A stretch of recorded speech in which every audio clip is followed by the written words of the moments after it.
রাধে রাধে বন্ধুরা, আজকে তোমাদের সাথে আমি শেয়ার করব রাখি পূর্ণিমার এই বিশেষ তিথিতে কিভাবে আমরা ঘরোয়াভাবে গোপুসোনা রাধা মাধবের পুজো করব এবং তাদেরকে কিভাবে রাখি পরাবো।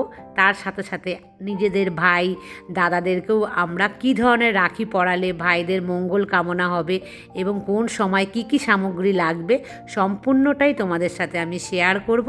আর এবছর কিন্তু চন্দ্রগ্রহণ, তো কোন সময় করলে শুভ সময় আর কি কি বিশেষ পদ্ধতি অবলম্বন করতে হবে ছোট্ট করে একদম তোমাদের সাথে খুব সিম্পলভাবে কিন্তু আমি শেয়ার করব। আশা করি তোমাদের ভালোই লাগবে, তো তোমরা স্কিপ না করে পুরো ভিডিওটার সাথেই থেকো। এবছর রাখি পূর্ণিমা উৎসব কবে আমরা পালন করব? রাখি পূর্ণিমা উৎসব পালন করা হয় পূর্ণিমা তিথিতে। তো এবছর পূর্ণিমা তিথি শুরু হচ্ছে 9ই ভাদ্র 27শে আগস্ট বৃহস্পতিবার সকাল 8টা 43 থেকে শুরু হবে পূর্ণিমা তিথি, আর পূর্ণিমা তিথি সমাপ্ত হবে 10ই ভাদ্র 28শে আগস্ট শুক্রবার সকাল 9টা 28 পর্যন্ত থাকবে আর কি, মানে শেষ হয়ে যাবে পূর্ণিমা তিথি। তো পূর্ণিমা তিথি আগের দিন শুরু হয়ে আমরা আগের দিন কেন রাখি বন্ধন উৎসব পালন করতে পারবো না, কারণ আমাদেরকে কিন্তু পালন করতে গেলে শুক্রবারে পালন করতে হবে, মানে পরের দিন যেদিন সমাপ্ত সেদিন। এবছর আংশিক যে চন্দ্রগ্রহণ হতে চলেছে সেটা ভারতবর্ষে দৃশ্যমান নয়, তবুও ওই সময়টা হচ্ছে ভদ্রাকাল, আর ভদ্রাকালে কোনো রকম শুভ কাজ হয় না। তো এই ভদ্রাকালটা কি সেই বিষয়ে আমি তোমাদেরকে একটু আলোচনা করব, কারণ অনেকেরই এটা জানা নেই, তো একটু জানলে তোমাদের একটা অভিজ্ঞতা হবে। তার আগে বলি, নতুন বস্ত্র তোমাদের সাধ্য মতন গোপুসোনা রাধা মাধবের কেনার চেষ্টা করো, স্বল্প মূল্য হলেও। আর তোমাদের একটু বলি যে ভদ্রাকালটা কী। ভাদ্র মাসের এই পূর্ণিমা তিথিতে কোনো সময় এই ভদ্রাকালটা পড়ে, প্রত্যেক বছরই পড়ে তা কিন্তু একদমই নয়, তো এবছর পড়েছে। আর এই ভদ্রাকালে কোনো রকম শুভ কাজ কিন্তু হয় না, কারণ জ্যোতিষশাস্ত্র মতে এই ভদ্রাকাল হচ্ছে অশুভ কাল বা অশুভ যোগ বলে একে। পৌরাণিক মতে বড় ঠাকুর মানে যে শনিদেব, তার ভগিনী এবং সূর্যের যে কন্যা তিনি হলেন এই ভদ্রা, যার জন্ম হয়েছিল ভাদ্র মাসে। তিনি শনিদেবের মতন অত্যন্ত রাগী আর প্রচণ্ড কিন্তু চঞ্চল ছিলেন। তার জন্মের পর থেকে যে কোনো শুভ কাজে তিনি বাধা দিতেন, তাই ব্রহ্মদেব তাকে একটা বিশেষ বর দিয়েছিলেন কাল গণনা করে যে তিনি বিশেষ কোনো শুভ কাজ, মানে এ যখন থাকবে তার ওই সময়টাতে কোনো শুভ কাজ হবে না। তো মানে একটা ছোট করে তোমাদেরকে বললাম। তো সেই কারণেই এই ভদ্রাকাল যখন হয় তখন কিন্তু কোনো শুভ কাজ হয় না, তবে গৃহের যেরকম সাধারণত আমরা পূজা অর্চনা করি সেইগুলো করা যাবে। বিশেষ কোনো তিথি অনুযায়ী পুজো করতে গেলে তাতে কিন্তু বিধিনিষেধ থাকবে। তো এটাই হলো ভদ্রাকাল, আর এই ভদ্রাকাল এই সময়টা পড়েছে বলে সেই কারণে কিন্তু ওই শুভ সময়টা, মানে ওই যে ভদ্রাকালের সময়টাতে শুভ কোনো কাজ হবে না। আর তার আগে আমি বলে নিই, এই দেখো রাখি যখনই আমরা কিনবো আমাদের ঠাকুরের জন্যই হোক বা ভাইদের জন্যই হোক, তোমরা লাল সুতোর মানে যে দড়ি হয় না রাখির মধ্যে, বা হলুদ, এই দুটো ছাড়া কিন্তু তোমরা অন্য কোনো কালারের রাখি কিনবেই না। আর ভাইদের যখন আমরা রাখি পরাবো তার আগে অবশ্যই ধান নেব, দূর্বাও নেব, তার সাথে কিন্তু অবশ্যই আমরা নেব, দেখো একটুখানি মধু নিয়েছি, একটু ঘি নিয়েছি, আর একটু নেব হচ্ছে আমরা চন্দনগুলো তো অবশ্যই আমরা প্রত্যেকেই নিই। আর ঘি মধু কীভাবে দেবো সেটাও তোমাদের দেখাচ্ছি। আর একটা ঘিয়ের প্রদীপ নেবে, পারলে এদিন মাটির প্রদীপ অবশ্যই নেবে। মাটির প্রদীপে যে শুভ কাজ হয় পেতলের প্রদীপের চাইতেও শতগুণ বেশি কিন্তু হয়।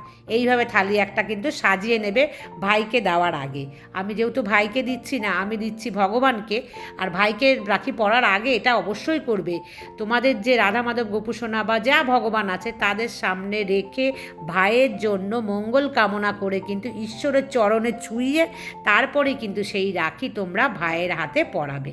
আর কিভাবে পরাবে সেটাও আমি বলছি। যাদের গোপুসোনা নেই, শুধু রাধা মাধব আছে বা অন্য কোনো ভগবান আছে, তার চরণে ছুঁয়ে কিন্তু অবশ্যই আগে গঙ্গাজল ছিটিয়ে নেবে। আর এই দেখো এইভাবে তোমরা বাঁধবে। তো 3টে গাঁট কিন্তু অবশ্যই দিয়ে বাঁধবে, মানে ভাইকে যখন পরাবে তার আগে। দেখো আমি দেখিয়ে দিচ্ছি একদম সহজভাবে। এটা হলো 2 নম্বর গাঁট, আর এ হচ্ছে 3 নম্বর গাঁট বা বেঁধে দেওয়া, যাই বলো না কেন। তো এইভাবে বেঁধে নিয়ে তারপরে কিন্তু পরাবে ভাইদের। আর এই সেম পদ্ধতিতে ভগবানকেও কিন্তু মানে ভগবানের হাতেও দেবে। তো আমি এইভাবে পরিয়ে দিচ্ছি। আর ভাইদের যখন পরাবে তার আগে অবশ্যই কিন্তু ধান দুব্য দিয়ে ভাইদেরকে আগে বরণ করে নেবে। সে ছোট হোক বড় হোক করবে। ছোট ভাই হলে তাকে তো তুমি হাত দিয়ে প্রণাম করবে না, বড়দের তুমি অবশ্যই প্রণাম করবে, আশীর্বাদ নেবে। আর এই দেখো, দেখেছো আমি রাধা মাধবকেও কিন্তু পরিয়ে দিয়েছি। আর এই আজকের বিশেষ দিনে আমি অবশ্যই আমার যে শিব মানে মহাদেব তাকে আমি পরাই, তোমরাও পরাবে। আর লাল সুতোয় বাঁধা রাখি অবশ্যই আজকের দিনে হনুমানজির মন্দিরে গিয়ে অর্পণ করবে অবশ্যই তাকে। কারণ আজকের এই বিশেষ তিথিতে লাল সুতোয় বাঁধা যদি রাখি তোমরা হনুমানজিকে দাও তো তোমাদের সমস্ত রকম অশুভ জিনিস কিন্তু কেটে যাবে, সুখ শান্তি সমৃদ্ধি হবে। তো এই দিনটা কিন্তু তোমরা হনুমানজির মন্দিরে অবশ্যই যেও, কাছে পিঠে থাকলে ফল মিষ্টি দেবে। আর এই দেখো ভাইকে যখন এই ফোঁটাটা দেবে মানে রাখি পরানোর আগে, তখন কিন্তু একটু ঘিতো আর একটু হচ্ছে মধু দিয়ে ভালোভাবে মিশিয়ে নিয়ে তারপর কিন্তু ভাইকে আগে দেবে তোমরা হচ্ছে চন্দনের ফোঁটা পরাবে, তারপর ধান দুব্য দিয়ে আশীর্বাদ করবে, দিয়ে ঘিয়ের প্রদীপ দিয়ে খুব ভালোভাবে আরতি করে ভাইয়ের মঙ্গল কামনা কিন্তু অবশ্যই করবে। আর স্ক্রিনে দেওয়া মন্ত্রটা পারলে অবশ্যই তোমরা কিন্তু 3 বার বলবে। আর 28শে আগস্ট শুক্রবার সকাল 5:57 থেকে সকাল 9:08 মধ্যেই শুভ সময় রাখি পরানোর তোমরা চেষ্টা করো ওই সময়টাতেই পরাতে। আর না হলে পরে পরালেও চলবে, তবে শুভ সময়টা শুভক্ষণ থাকে, সেই সময় ভালো কাজ হয়। আর এই দেখো একখানা আমি পদ্ম বীজ এইভাবে গঙ্গার জলে আমি ভিজিয়ে রাখলাম, কি করছি পরে দেখাচ্ছি। এই রকম দেখো 3টে নিয়ে নেবে বেলপাতা, নিখুঁত হলে খুব ভালো। আজকে আমি পেয়েছি, তবে আর একটু ছোটো হলে ভালো হতো। যাই হোক দেখো একটা বেলপাতার মধ্যে আমি এইভাবে একটা ফুল দিয়ে দেখাচ্ছি তোমাদেরকে, চন্দন ভালো করে ওটার মধ্যে লাগিয়ে দেবে, মানে 3টে পাতার মধ্যেই লাগিয়ে দেবে চন্দন। তারপরে যে আরও দেখো সেকেন্ড বেলপাতাটা আছে ওর মধ্যে দিয়ে দেবে হচ্ছে মধু। 3টে বেলপাতার মধ্যে 3 রকম জিনিস আমি দেব। তো এটা খুবই সহজ, আমাদের সববার ঠাকুর ঘরে এই ধরনের জিনিস কিন্তু থাকেই। খুব ভালোভাবে পাতাটার মধ্যে দেখো লাগিয়ে দিচ্ছি। তারপর 3য় নাম্বারটার মধ্যে দিয়ে দিচ্ছি একটুখানি ঘিতো। তো তোমরা চাইলে কোনো বাটির মধ্যে ঢেলেও করতে পারো, আর না হলে আমার মতন করেও তোমরা করতে পারো। আর একটা ফুল নিয়ে করলে খুব সহজ হয়ে যায় জিনিসটা বানানো। প্রথমেই চন্দন মাখানো বেলপাতা অর্পণ করব। এর ফলে আমাদের দেখবে যে অনেকেই আছে যে মান সম্মান নষ্ট করে, আমাদের সম্মানহানি হয়, বদনাম করে, সেখান থেকে আমরা অনেকটাই কিন্তু মুক্তি লাভ করব।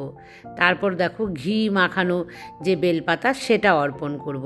এর ফলে আমাদের যে রোগ প্রতিরোধ ক্ষমতা, শরীরের শক্তি বল সেটা বৃদ্ধি পাবে। তারপর আমরা মধু মাখানো বেলপাতা অর্পণ করব। আর এর ফলে আমাদের সমস্ত সম্পর্কগুলো, স্বামী স্ত্রী সন্তান পারিপার্শ্বিক যে আরও অনেক সম্পর্ক আছে সেই সম্পর্কগুলো মধুর মতন থাকবে। আর সবশেষে দেখো দিচ্ছি এই যে ভেজানো আছে না পদ্মবীজ, সেই বীজের যে জল সেটা দিয়ে কিন্তু ওং নমঃ শিবায়, ওং নমঃ শিবায়, ওং নমঃ শিবায় বলে শিবের মাথায় কিন্তু অর্পণ করবে। এর ফলে আমাদের যে আর্থিক একটা সংকট দেখা দেয় সেই আর্থিক সংকট কিন্তু দূর হবে। আর পদ্মবীজকে রেখে দেবে মহাদেবের চরণের সামনে রাখবে, আর মনে মনে মনস্কামনা চাইবে তোমার সমস্ত দুঃখ কষ্ট যেন দূর হয়ে যায়, মহাদেব যেন তোমার উপরে কৃপা করে, আর তুমি সারা বছর মহাদেবের পুজো যেন ভক্তি ভরে করতে পারো। আর আজকের এই বিশেষ দিনে মা লক্ষ্মীর কৃপা পাওয়ার জন্য অবশ্যই কিন্তু আমরা মা লক্ষ্মীর কাছে কিছু ঘরোয়া টোটকা করব। কারণ সত্যনারায়ণ পুজো যারা করতে পারো সেটা করলে তো সবচাইতে ভালো, তবে আমরা সবাই কিন্তু করতে পারি না, যেমন আমি পারি না। তো সেক্ষেত্রে আমরা কিন্তু অবশ্যই আজকের এই বিশেষ দিনে একটা মায়ের পছন্দের পদ্ম ফুল চন্দন মাখিয়ে মায়ের চরণের কাছে অবশ্যই রাখবো, যাতে মা কৃপা করে আমাদের ওপরে, মায়ের কৃপা যেন আমরা লাভ করতে পারি। তো ভুলে যেও না, একটা কিন্তু অবশ্যই পদ্ম ফুল আজকের দিনে চেষ্টা করো। আর কিছু ঘরোয়া টোটকা 2-1টা তোমাদের দেখাচ্ছি। একটা পান পাতা নেবে, একটা সাদা কড়ি, একটা হচ্ছে ছোট সুপুরি, আর একটা হচ্ছে হলুদের গাঁট। এই সমস্ত জিনিসের মধ্যে কিন্তু সিঁদুরের যে ফোঁটা দেবে। আর তোমরা মানে সাদা করে চেষ্টা করো, যদি পাও তো তাহলে ভীষণই শুভ মনে করা হয়। আর সেই পানের মধ্যে দেবে একটু আতপ চাল। তো এই 4টে জিনিসকে একসাথে দিয়ে আজকের এই বিশেষ দিনে মা লক্ষ্মীর চরণের কাছে তোমরা অবশ্যই এই টোটকাটা করো, যাতে তোমাদের যে অন্নাভাব, সেই অন্নাভাব কিন্তু মা তোমাদের এই বিশেষ দিনে যদি আজকে মাকে খুশি করো, তাহলে মা তোমাদের কোনো দিন অন্নের অভাব রাখবে না। আর পান দিও, সুপুরি দিও, এই সমস্ত দেবে। পূর্ণিমা থাকাকালীন কিন্তু কিছুই তুলবে না, বলে দিচ্ছি তোমাদেরকে। তার আগে দেখো একটা লাল শালু কাপড় আমি নিয়েছি, নিয়ে এর মধ্যে 11টা কাঁচা টাকার কয়েন দেবে। যদি 11টা না থাকে বেজোড় তোমরা যে কোনো দিতে পারো, 3টে 5টা 7টা, 11টা দিলে একটু বেশি ভালো। তার মধ্যে দেখো একটা গোমতী চক্র, খুব অ্যাভেলেবেল, কিনতেই পাওয়া যায়, কিচ্ছু করতে হবে না। তার মধ্যে একটা ফুল দিয়ে একদম এইভাবে করে বসিয়ে মা লক্ষ্মীর চরণের কাছে তোমরা কিন্তু অবশ্যই এইভাবে রাখবে। তবে যখন পূর্ণিমা ছেড়ে যাবে, পূর্ণিমা ছেড়ে যাওয়ার পর এই সমস্ত তুলে লাল শালুর মধ্যে বেঁধে তারপর কিন্তু তোমাদের লকারে রেখে দেবে সারা বছর। দেখবে যে তোমরা কিন্তু কোনো রকম যে আর্থিক অনটন হয় বা অন্যের অনটন, এই দুটোই আমাদের কিন্তু সবার আগে। তো সেই দুটোর থেকে কিন্তু তোমরা মানে ফল অবশ্যই পাবে। তো এটা করে দেখবে, এটা প্রত্যেক বছরই করবে কিন্তু তোমরা। তারপর তোমাদের সাধ্য মতন তোমরা চেষ্টা করে কিন্তু যা পারবে ভোগ দেবে, ফল, নানা রকম মিষ্টি বা পায়েস রান্না করে তোমরা দিতে পারো। তো আমার পক্ষে সম্ভব নয়, যাদের সম্ভব নয় তারা আমার মতন করে কিন্তু একে একে পুজোগুলো তোমরা দিনের বেলা করে নেবে। আর মহাদেবের যে বেলপাতা 3টে দেখালাম, সেটা অবশ্যই তোমরা করবে। কারণ ধরো শ্রাবণ মাস আমরা সবাই কিন্তু উপোস থাকতে পারি না। তো উপোস থেকে তো আমার একবারই মানে এই বছর করতেই পারিনি আমি, আমার বাধাই পড়েছে। তো সেই কারণে ওই বেলপাতার যে 3টে, সেইটা আমি যেভাবে দেখালাম এটা করো। এটা করলে শ্রাবণ মাস যে আমরা যারা করতে পারিনি, তার ফলস্বরূপ কিন্তু ঈশ্বর আমাদের উপরে কৃপা করবেন, মানে মহাদেব। তো একই ফল তোমরা পাবে। তাই অতি সহজে মহাদেবের এই বিশেষ দিনে রাখি পূর্ণিমার তিথিতে এটা কিন্তু তোমরা করো। আর দিনের বেলাতেও তোমরা সবাই ঘিয়ের প্রদীপ জ্বালাবে, কর্পূর জ্বালাবে, আর একটু দিনের বেলাতে পুষ্প অভিষেক কিন্তু তোমরা অবশ্যই করাবে। আর এই রাখি পূর্ণিমাতে সত্যনারায়ণ পুজো যারা করতে চাও তারা কিন্তু অবশ্যই শুক্রবার সকাল 7:52 থেকে দুপুর 2:23 মধ্যে করতে পারো। আর যদি আগের দিন সন্ধেবেলায় তোমরা করো, মানে হচ্ছে 27শে আগস্ট বৃহস্পতিবার, তাহলে সেদিন হচ্ছে সন্ধেবেলা 5:59 থেকে রাত্রি 7:35 মানে মধ্যে তোমরা পুজোটা করবে। আর চলে আসলাম বন্ধুরা সন্ধেবেলায় অবশ্যই কিন্তু মানে গঙ্গার জলের মধ্যে অল্প পরিমাণে একটু নিয়ে নেবে হচ্ছে কর্পূর, নিয়ে তারপর কিন্তু পুরো বাড়ি আজকের এই বিশেষ দিনে একদম ছিটিয়ে দেবে। পুরো মানে বাইরে পর্যন্ত তোমরা যাবে, তোমাদের তুলসী মঞ্চ বাইরে থাকতে বাইরে গিয়ে দেবে। তো দিয়ে এসে তারপর এই দুটো তোমরা পদ্ধতি কিন্তু অবশ্যই সন্ধেবেলাতে করো।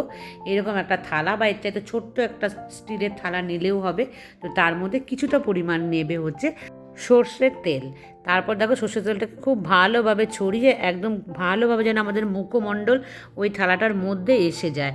দিয়ে আমরা কি করব, যাতে আমরাও হতে পারি বা আমাদের স্বামীরাও হতে পারে, তারা এই একদৃষ্টে এই তেলটার মধ্যে তাকিয়ে মনস্কামনা চাইবে, যাতে তোমাদের সমস্ত বাধা বিপদ, ব্যবসায় যে পদোন্নতি, সেই সমস্ত কিছু যেন কেটে যায়, এটা বলে তারপর একটা মাটির প্রদীপের মধ্যে সম্পূর্ণ তেলটা নিয়ে নেবে, নিয়ে জ্বালিয়ে দেবে। জ্বালিয়ে দিয়ে এটা কিন্তু অন্য কোনো মানে আমাদের তেলের প্রদীপ যে আমরা জ্বালি তার মধ্যে নেওয়া যাবে না, এটা সম্পূর্ণ আলাদা। কোনো রকম কিন্তু ভগবানের কাছে অন্য প্রদীপে ঢালা যাবে না। একটু ঈশ্বরের কাছে ঘুরিয়ে আমরা কিন্তু রেখে দেব। চাইলে তোমরা এই প্রদীপটা নিয়ে গিয়ে কোনো মন্দিরে জ্বালিয়ে এক সাইডে রেখে আসতে পারো। আর না যদি করতে পারো তাহলে আমার মতন রেখে দেবে। এই প্রদীপ যেন অন্য কোনো প্রদীপের সাথে না মিশে যায়। আর তারপর দেখো একটুখানি আমরা নেব তো ঘিয়ের প্রদীপ, এটা আমরা প্রত্যেক সময় করব। তো তার মধ্যে তোমরা একটু কর্পূর দিয়ে দেবে। অশুভ শক্তির যে নাশ হয়, সেই অশুভ শক্তি নাশ করার জন্য এই দিন একটুখানি সন্ধেবেলাতে ঘিয়ের প্রদীপ নিয়ে তার মধ্যে কর্পূর দিয়ে পুরো মানে ভগবানকে তো আগে আমরা আরতি করব, দিয়ে তারপর কিন্তু পুরো বাড়ি আমরা ঘুরিয়ে দেখাবো অশুভ শক্তির নাশ করার জন্য। ভগবানদের দেখিয়ে তারপর কিন্তু সারা ঘর দেখাবে, এনে আবার ভগবানের কাছে বসিয়ে রাখবে যতক্ষণ জ্বলবে ততক্ষণ পর্যন্ত। আর সবশেষে এই টোটকাটা তোমরা অবশ্যই করো, মাটির বড় প্রদীপ টাইপের নেবে, নাহলে এরকম বাটি টাইপের নেবে, নিয়ে এর মধ্যে সর্ষের তেল দেবে, অন্য কোনো তেল দিতে হবে না, শুধু মাত্র সর্ষের তেল দিলেই হবে। আর আতপ চাল হলে ভালো, আর যদি আতপ চাল না হয় এরকম আমার মতন কিন্তু সেদ্ধ চালও তোমরা নিতে পারো। তো নিয়ে কি করবে তোমরা, বেশ কিছুটা পরিমাণে, একটু বেশি পরিমাণে নেবে চালটা, 2-3টে নয়, আমি যতটা পরিমাণে নিলাম অতটা পরিমাণে নেবে। নিয়ে এই প্রদীপটাকে কি করবে, একদম সোজা কিন্তু চলে যাবে তোমরা তোমাদের বাড়ির কোনো একটা জায়গাতে, যে জায়গাটাতে পাখিরা এসে বসে। তো আমি কিন্তু এটাকে নিয়ে যাচ্ছি, দেখো আমার বাড়ির ছাদে, যেহেতু আমার বাড়ির উঠোন নেই, অনেক বড় উঠোন হলে তোমরা কোনো একটা সাইডেও কিন্তু এটা দিতে পারো। তো আমি নিয়ে যাচ্ছি ছাদে নিয়ে গিয়ে ছাদের কোনো একটা দিকে, যেখানটার মধ্যে আমার বাড়িতে গাছের পাখিরা এসে বসে আমার ছাদে, গাছে তো নয়। তো যাই হোক, দেখো আমি এই জায়গাটাতে দিলাম, এখানে প্রচুর পাখি আসে, আর আসলে পরে এই যে চালের দানাগুলো আছে, এই চালের দানাগুলো ওরা কিন্তু খেয়ে নেবে, যতক্ষণ জ্বলবে, তারপরে নিভে গেলে রাতে হোক বা পরদিন সকালবেলা এসে দেখবে যে ওরা খেয়েছে। তো এটা খেলে কি হবে, এর ফলে আমাদের যে আর্থিক অবনতি ঘটে সেটা থেকে আমরা মুক্তি পাবো, আমাদের ডিপ্রেশন হয় সেখান থেকে আমরা বেরিয়ে আসব, এবং আমাদের দেখবে ব্যবসায় তো সবসময় একরকম থাকে না, সেই জায়গাটাও কিন্তু সচ্ছল জায়গা ফিরে আসবে। তো এটা কিন্তু অবশ্যই করো। আর বন্ধুরা, যে সমস্ত দেখালাম আজকের এই বিশেষ তিথিতে, সেই সমস্ত টোটকাগুলো খুব সহজ, এগুলো করার চেষ্টা করো, আর কেমন লাগলো জানিও। আজকের মতন টাটা।